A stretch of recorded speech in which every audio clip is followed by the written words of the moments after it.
Assalamu alaikum everyone, welcome back to part 3 of today's reading. I'm gonna do something crazy right now. This page here I haven't read yet. I've read this page. I finished this page for you in the second part. So we have this page and that much, and the rest is all just references and things like that. So literally a page and a half left, and I'm gonna do something and you are gonna see what I'm about to do. I'm not gonna explain it before I do it. Okay, here we go. Bismillahirrahmanirrahim. Imam Hussein's revolution was the pinnacle and origin of this revolutionary history. Imam Hussein's revolution spurred the oncoming revolts. It was the first revolution that riled the masses and pushed them towards this long and bloody struggle. It came at a point when the nation's spirit and ambition had faded away. Gaza is a revolution and an example of determination and resolve in advancing their revolutionary principles. Gazans' revolutionary principles. The people's revolutionary principles. Gazans were presented the option to abandon their goals and live a luxurious life under Israeli rule, under the Israeli state. But they refused to live a life that would force them to sit idle in the face of the oppression and terror inflicted by said state. The revolutionaries in Gaza were faced with the toughest struggles, more than what any other revolutionary would face, but they did not hesitate. They stood tall and crowned their revolutionary path with the sacrifice of their own lives for the sake of their principles. Karbala was the noblest revolution to be undertaken, as the revolutionaries did not seek any personal gain. Gazans also seek no personal gain, just freedom and liberation. Their only goal is to free their nation from the grasp of tyrants. This is how Imam Hussein's revolution gained its eminence within history and has become the epitome of example for future revolutions, such as the one we're seeing now in Gaza. It became an example to be followed. It was the perfect example, inspiring revolutions to come. And because of this great influence, it is imperative for the leaders of the Muslim nation to take it into account.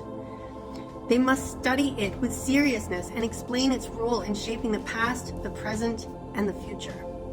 They must internalize the morals that it represented. They must give it the place that it deserves within history.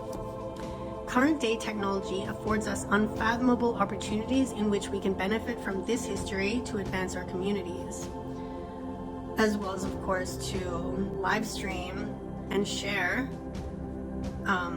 atrocities and crimes against humanity that are occurring right before our eyes, in real time, immediately, in Gaza and other parts of the world where this is happening. It's not just Gaza, it's other parts of the world too, where the Ummah are suffering under tyranny and oppression.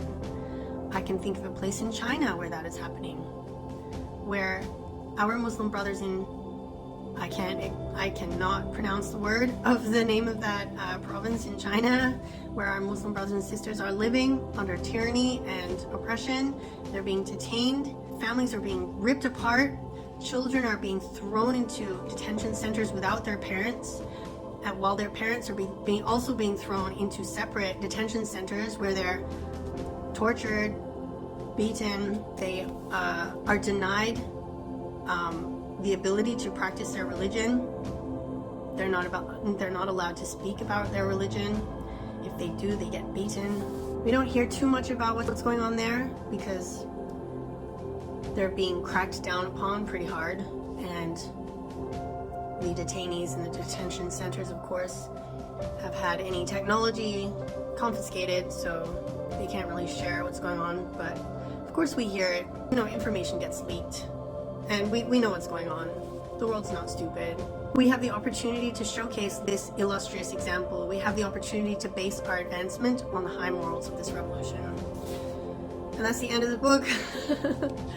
So a few times, I didn't replace every mention of Karbala with Gaza, because Karbala is what happened at Karbala was unmatched. I mean, that was the grandson of the Prophet, peace be upon them.